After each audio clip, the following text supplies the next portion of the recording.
Okay, in this video clip, we're going to take one more look at this whole idea of leading clocks, lagging a trailing clock. So this is take two. You may remember last time we did this derivation in terms of just looking at Bob. If he has a machine that gives off 2 photons, now Bob is on his spaceship. As far as he's concerned, he's at rest. As far as Alice is concerned down here, which we'll get to in a minute, he's going at velocity v from left to right.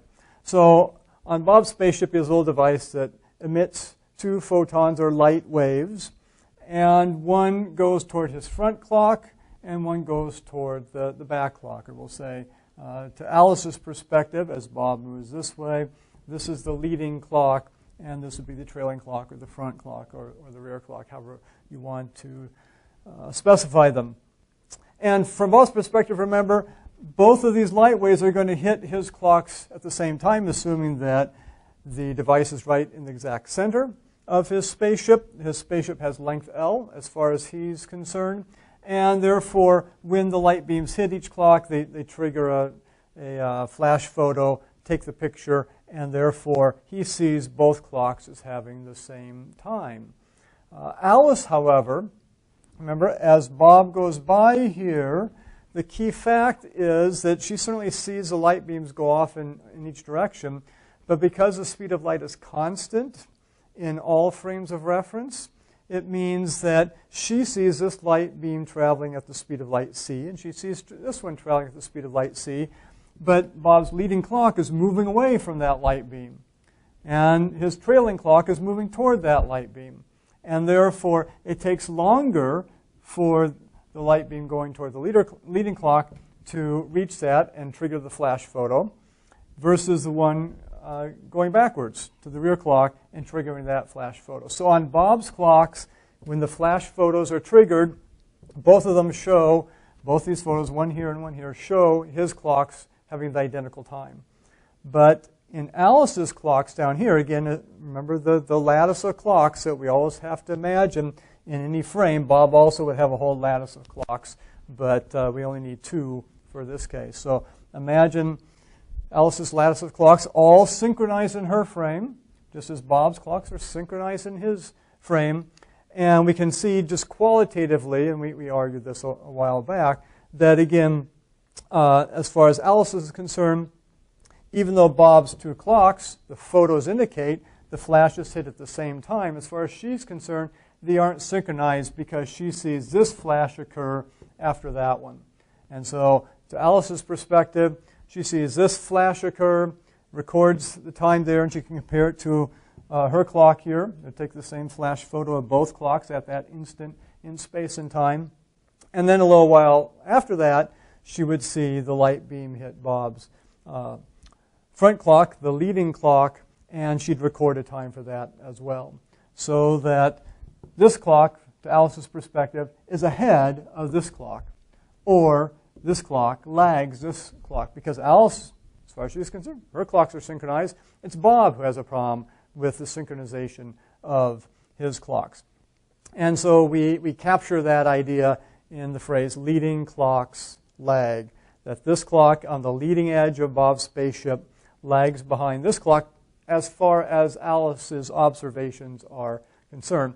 And so last time we sort of worked our way through a derivation of that because we wanted to do it quantitatively. We wanted to actually get a result that we might be able to use in certain cases. And so we found that result was, to Alice now, that the difference in Bob's 2 clocks was, in general, a distance d, which here was the length L. But in general, it's going to be a distance d between the 2 clocks. We're talking about the velocity, the relative velocity between the 2 frames, Alice and Bob here, and then the speed of light squared. So that was the result we came away with after a little bit of calculation. By this point in time, especially after our last few video clips, you might be thinking, that these are getting a little long here in terms of the calculations we have to work through. But first of all, remember that it's just a little basic algebra. Once we sort of get the situation set up and analyze it, then we just work our way through the end. And if it helps, there's a nice quotation from Einstein, the story goes, he was at a dinner honoring him as a National Academy of Sciences dinner, and sort of halfway through listening to the speeches honoring him, he turned to his companion and said, "I now have a new theory of eternity," obviously referring to the long-winded speeches that have been going on. So maybe you feel like that a little bit as well, going through some of our analysis here, that it seems to take an eternal time to get to the end. But once we get to the end, and again, the analysis, we're not doing anything too fancy in terms of the math involved, but just some basic assumptions, principles that Einstein started off with, and then we're following them through in certain instances to see what the conclusions are. And one of the startling conclusions, or the weird conclusions we get, is that when a spaceship like this is traveling by, it's got two clocks, one on either end, or just any moving clock. So you could have a clock way out there and a clock way over here. In terms of Bob's lattice of clocks, Alice would see it in terms of her synchronized clocks as a time difference dv over c squared. Now note here that this is going to be a very small number in practice, and it's why we don't see it in common everyday life, because we've got a c squared on the bottom, a huge number, and only a v on top here, and the d. And normally the distances involved are much smaller, even when you multiply distance times velocity, much smaller than the c squared here. So in general, this is a very small number, but when you get up to speeds near the speed of light and large distances, then this can have some interesting effects that can be observed, and we'll talk about that a little bit later on in our course.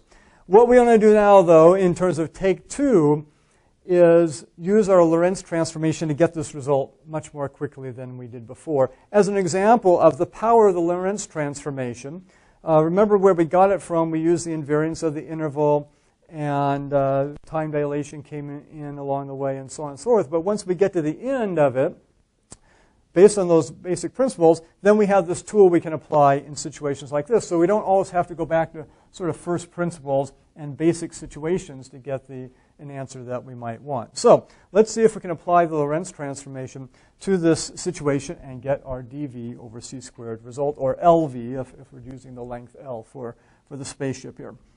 So let's just modify this slightly. So we're not going to use the light beams anymore here, or the photons if you want to call them that. So we're just going to look at Bob's ship, and let's actually label the clocks here so we know what we're talking about. So this will be clock, say, B1, and this will be clock B2, and I didn't quite line them up nicely here, but we'll say this is Alice's clock A1, and we're going to assume it's lined up with Bob's clock there. And then we also have Alice's clock A2 over here. Okay? So the question we want to ask is, before we get to the question, let's just say this. Let's also set, remember, the Lorentz transformation, the basic equations are, we have two equations. One is T sub A for Alice is going to equal gamma. These are the time, this is the time equation now. Gamma times T sub B plus V over C squared x sub B. In other words, given the space-time coordinates, the x coordinate and the time coordinate of something happening in Bob's frame, according to Bob's measurements, his time and distance measurements, then I can find out the time coordinate in Alice's frame given this equation here, where gamma is our usual factor, 1 over the square root of 1 minus v squared over c squared, and v is the relative velocity between the two frames. So that's one. If we wanted to go the inverse transformation, say we were thinking about if we were given Alice's coordinates, and I wanted to find something, a time for Bob on one of his clocks, it'd be gamma T sub A minus v over c squared xa. So remember, as we said before, usually it's best to sort of memorize one form. If you use it a while, you'll just get it down. And then remember, the inverse form is just the negative factor. So usually we try to remember the form where, okay, we've got Alice stationary, Bob moving with velocity v left to right, and then this equation here applies, and then we can just reverse everything, sort of, and get this form. And of course, there are comparable equations for XA and XB. We're not going to use them for this analysis because we're just dealing with the clocks. So we know what those two equations are. Let's remember that these equations apply when we have a reference point. In other words, at some point where we say, okay, this is time A was 0, to Alice was 0, time for Bob was 0, X position was 0, the X location, and the X location, well, for both of them, Alice and Bob. And so let's just assume for our analysis here that clock A1 is at TA1 equals 0. When we take a flash photograph of it, it's reading 0. And we'll also assume in that flash photograph, time for B1 equals 0. And we can set things up that way, of course. It's just one flash photograph there. We can have our clocks set however we want them. Remember that as far as Alice is concerned, all her clocks are synchronized, and all Bob's clocks are synchronized as far as he is concerned. So we'll do that, and we'll also assume, of course, that this is maybe our 0 point, that XA equals 0 here and XB equals 0, right at that instant as Bob passes by Alice, and the two clocks B1 and A1 line up. Okay, so we've set that up. So clearly this is the leading clock here. B2 is the trailing clock. And the question is, we take this flash photograph. Let's also, at that instant in time, take a flash photograph back here. So because, and this is from Alice's perspective, because all her clocks are synchronized, she'll see this, TA2 equals 0. Okay? Those flash photographs both show her clocks reading 0. That's why we know it's from Alice's perspective, because if this reads 0 and this clock reads 0, we know they're synchronized. We know they're at the same instant in time as far as Alice is concerned in terms of readings from her clocks. So we also know for the first flash photograph, TB1 equals 0 here. The key question then is, what does TB2 equals what? That's what we'd like to find out. And ideally, we'd like to see that if this is TB1 equals 0, and we just did the other derivation that leading clocks lag by an amount dV over c squared, we're hoping to get that dV over c squared factor for this trailing clock, or LV over c squared, since we're talking about a length L between them, or distance d if we want to call it a distance. Well, let's see what we can do with this. We're after a time in Bob's reference frame, so let's use the TB equation here. Okay, so just start off from this one, and we can say, okay, we've got TB2 equals what? This is what we're after. Given this situation here, flash photograph, at the same instant as far as Alice is concerned, this reads 0, this reads 0, this reads 0.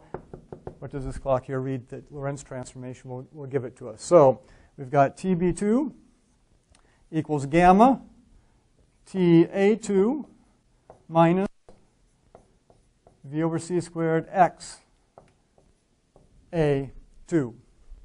So if we know what TA2, the time on Alice's second clock, and we know the position of Alice's second clock according to Alice, then we're good to go here. Well, let's take a look at this. So clock TA2, here we are, sorry, right here, is 0. We've set it up that way. And so this is just going to equal gamma times 0. We set our situation up that way. There are other ways we could set this up. Essentially, we'd get the same answer. So we know it's 0 minus V over c squared. Now, what is XA2 here? What is the position, the X location, as far as Alice is concerned, of her clock A2? Well, the only distance we have involved here is the length of Bob's spaceship, according to Bob. And remember, to Alice, that length is contracted. It's shorter. And so what we have for her length, really this position here, if this, remember, is position right here, is XA1, equals 0. We just set our 0 point there. Then this is in the negative direction. And in fact, it's going to be minus L over gamma. Okay? That's the distance between those two clocks as far as Alice is concerned. So let's see what we have. We plugged in our numbers. Okay, remember we're using the length contraction factor there for that distance because, again, we're given length L in terms of Bob. And so this just becomes gamma. And inside here I've got 0 minus, and I've got a negative v over c squared times the negative L over gamma. The negative signs cancel, so I get a positive. So I get v L over c squared gamma. And then we can see the gammas cancel. And we get, we'll switch the order of the L and v. We get L v over c squared. In other words, the same result we got previously, although it took a lot longer previously to get it. So it shows the power of something like the Lorentz transformation. Once we have that tool in our toolbox, then we can apply it to situations like this, so we don't always have to go back to sort of the first principles and get the answer we want. So that's take 2 on leading clocks lag. So remember, first of all, that leading clocks lag. So when you have a situation where a set of clocks is moving past an observer, then that observer, for any 2 clocks in the set that are moving past, the distance between them in the clock's frame, in this case Bob's frame, so that'd be L here, but it could be, it doesn't have to be the length of a spaceship. It could just be 2 distant clocks according to Bob's lattice of clocks, times the velocity over c squared. The leading clock will lag the second clock, the trailing clock, in whatever situation you're looking at there. So that's another derivation of that. Hopefully that gave you a little more insight into not only just the LV over c squared factor and a reminder of how this all works, but hints a little bit at the power of the Lorentz transformation and how we can use it in situations like this. And the key thing really is to use the correct equation, then think how things are set up here and get the right values in there, and then hopefully, of course, get the right answer.